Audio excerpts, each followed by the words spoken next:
कहानी का आगाज एक खामोश आर्टिस्ट वर्कशॉप से होता है, जहां हर तरफ छोटे छोटे फन पारे और गुड़िया घर बिखरे हुए हैं। लेकिन ये कोई आम खिलौने नहीं है। जैसे ही कैमरा उनके करीब जाता है, हकीकत और बनावट के दरमियान का फर्क मिटने लगता है। हम एक नौउम्र लड़के के कमरे में दाखिल होते हैं, जहां वो गहरी नींद सो रहा है। अचानक एक दरवाजा खुलता है और उसका बाप स्टीव उसे जगाने आता है। लेकिन बाहर का मंजर देखकर दिल दहल जाता है। ये पूरा घर बर्फ से ढका हुआ है और बिल्कुल उस गुड़िया घर जैसा है जिसे हम अभी देख रहे थे। जैसे कोई गैबी कुव्वत इस खानदान को दूर से कंट्रोल कर रही हो। आज का दिन ग्रैहम फैमिली के लिए बहुत भारी है। एनी ग्रैहम की माँ एलन 78 साल की उम्र में इंतकाल कर चुकी हैं। एनी गाड़ी में बैठी अपने गले में मौजूद एक अजीबो गरीब निशान वाले लॉक्ट को सहला रही है। उसकी आंखों में गम से ज्यादा एक अनजानी थकन और खौफ है। स्टीव अपनी बेटी चार्ली को लेने ट्रे हाउस जाता है, जहां वो सख्त सर्दी में जमीन पर सोई हुई मिलती है। चार्ली, जो एक अजीबो गरीब खामोश मिजाज लड़की है, जागते ही अपने पास मौजूद एक जूतों के डब्बे को छुपाने की कोशिश करती है। उसके चेहरे पर मौजूद जुकाम और उसकी आंखों की बेहसी बताती है कि इस बच्ची के अंदर कुछ ऐसा है जो नॉर्मल नहीं है। जनाजे के दौरान माहौल में एक अजीब सी घटना है। हॉल के पिछले हिस्से में बहुत से अजनबी चेहरे नजर आ रहे हैं, जिन्हें एनी भी नहीं पहचानती। जब एनी अपनी माँ के लिए आखिरी कलिमात कहने स्टेज पर आती है, तो उसकी बातों में मोहब्बत से ज्यादा शिकायतें और माँ की खुफिया जिंदगी का जिक्र होता है। वो बताती है कि उसकी माँ एक बेहद निजी और पुरस्रार खातून थी, जिनके अपने रस्म रवाज और अपने ही दोस्त थे। इसी दौरान हॉल की छत से एक परिंदा उड़ता हुआ आता है और एनी को घुरने लगता है, जैसे वो उसे कुछ याद दिला रहा हो।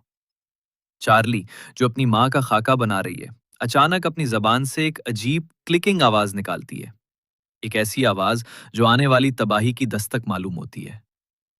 जनाजे के बाद जब सब लोग ताबूत के पास से गुजरते हैं, तो चार्ली अपनी दादी की लाश को देखती है, जिसके गले में बिल्कुल वैसा ही लॉकेट है जैसा एनी ने पहना हुआ है। लेकिन सबसे अजीब बात तब होती है जब एक अजनबी औरत खामोशी से लाश के होंठों पर एक खास तेल मिलती है। घर वापस आते हुए एनी को महसूस होता है कि जैसे उसकी माँ अभी भी उनके आसपास है। उसे घर के अंधेरे कोनों में अपनी माँ का साया मुस्कुराता हुआ नजर आता है। वो अपने वर्कशॉप में जाती है, जहां वो अपनी जिंदगी के दुखों को छोटे छोटे मॉडल्स की शक्ल में ढाल रही है। वहां उसे अपनी माँ की चीजों में एक किताब मिलती है, जिसका उन्वान है नोट्स ऑन स्पिरिचुअलिज्म, यानी रूहानियत के बारे में नोटिस। एनी उसे फौरन बंद कर देती है, लेकिन उसे नहीं मालूम कि दरवाजा खुल चुका है। अगले दिन चार्ली के स्कूल में एक परिंदा खिड़की से टकराकर मर जाता है। चार्ली बगैर किसी खौफ के बाहर जाती है और स्कूल से चोरी की गई कैंची से उस मुर्दा परिंदे का सर काटकर अपनी जेब में रख लेती है। दूर खड़ी एक बूढ़ी औरत उसे देखकर अजीब अंदाज में मुस्कुराती है। दूसरी तरफ एनी का बेटा पीटर अपने स्कूल में यूनानी अलमियों के बारे में पढ़ रहा है, जहां उस्ताद बहस कर रहे हैं कि क्या इंसान अपनी किस्मत से भाग सकता है या वो किसी हौलनाक मशीन का महज एक मोहरा है। एनी, जो अपने गम को छुपाने की कोशिश कर रही है, झूठ बोलकर एक ग्रिफ सपोर्ट ग्रुप में जाती है, जहां वो इंकशाफ करती है कि उसके खानदान में जहनी बीमारियों और खुदकुशियों की एक तवील तारीख है। वो बताती है कि उसकी माँ ने चार्ली पर अपने पंजे गाड़ रखे थे।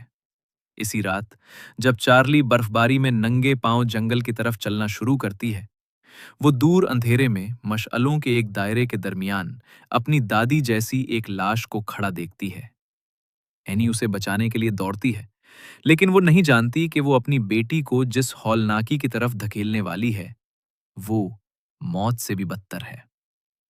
क्या पीटर और चार्ली इस खानदानी लानत से बच पाएंगे, या वो वाकई किसी शैतानी खेल के मोहरे बन चुके हैं? खानदान का हर फर्द अपनी जगह बिखरा हुआ है, लेकिन वो ये नहीं जानते कि उनकी जिंदगी के धागे कोई और हिला रहा है।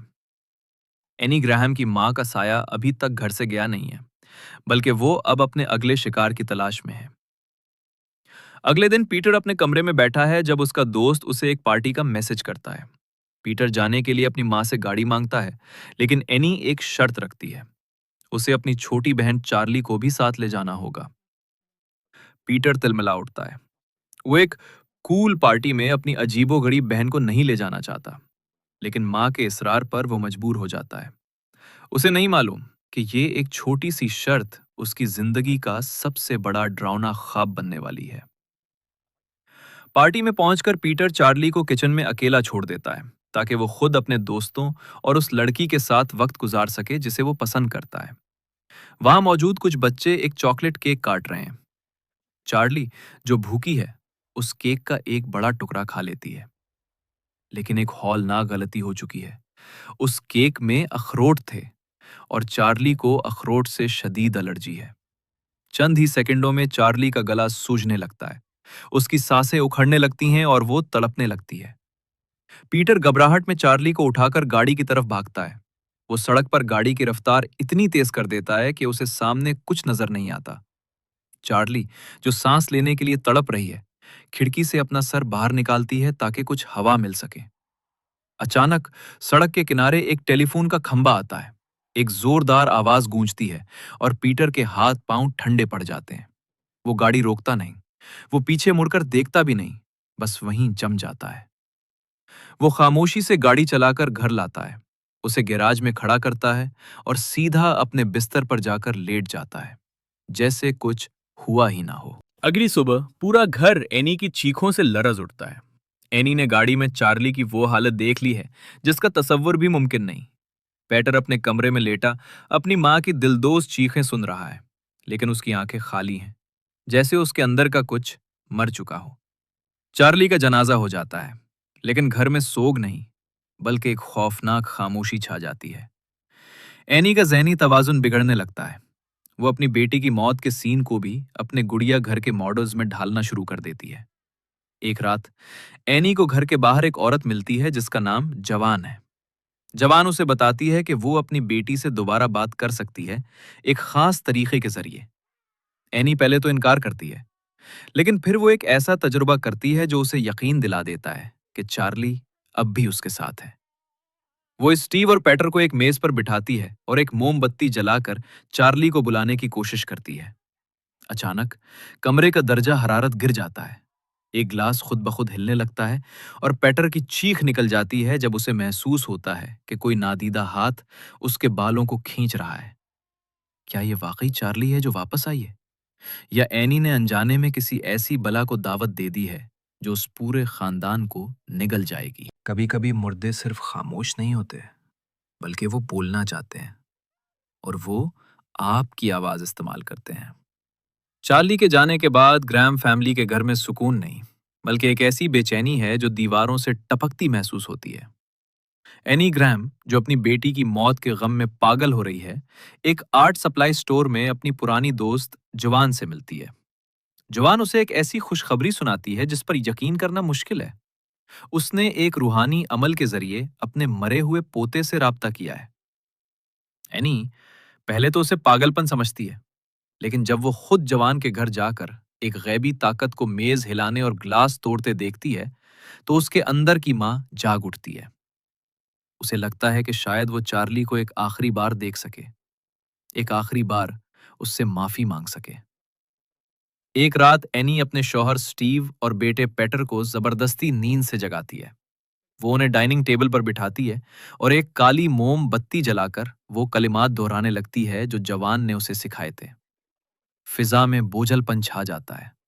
घर का कुत्ता मिक्स बेचैनी से भौंकने लगता है और अचानक मोमबत्ती की लो किसी शैतानी ताकत की तरह भड़क उठती है। स्टीव और पेटर खौफ से साकित रह जाते हैं जब एनी के हलक से एक ऐसी आवाज निकलती है जो उसकी अपनी नहीं है।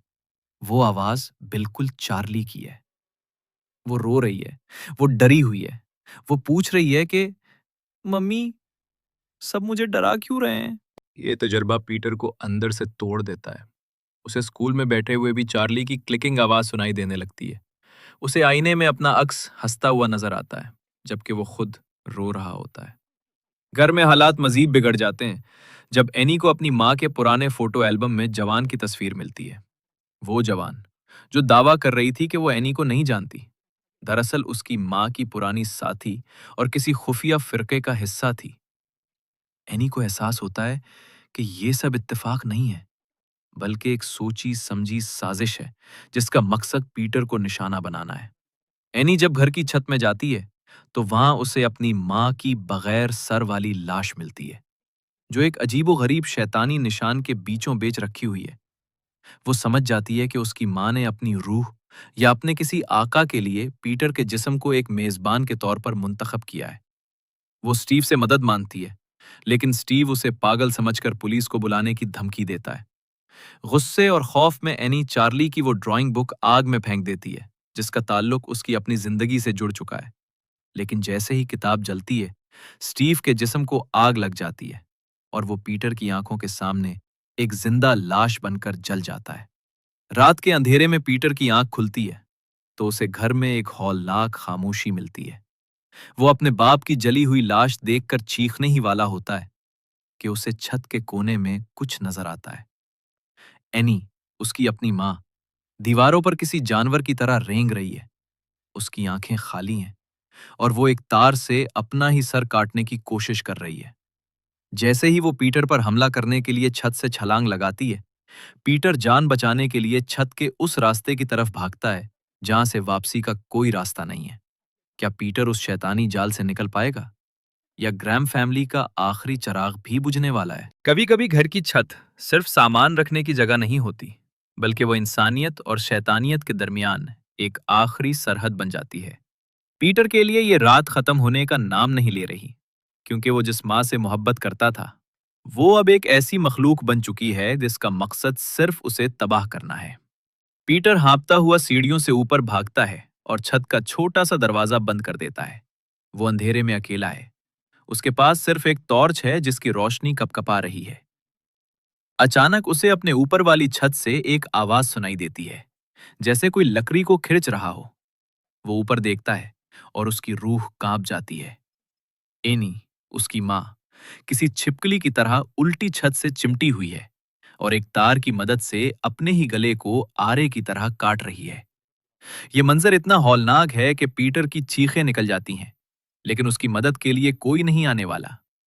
इसी दौरान पीटर को अपने इर्द गिर्द नंगे बूढ़े लोग नजर आने लगते हैं, वही अजनबी जो उसकी दादी के जनाजे पर आए थे।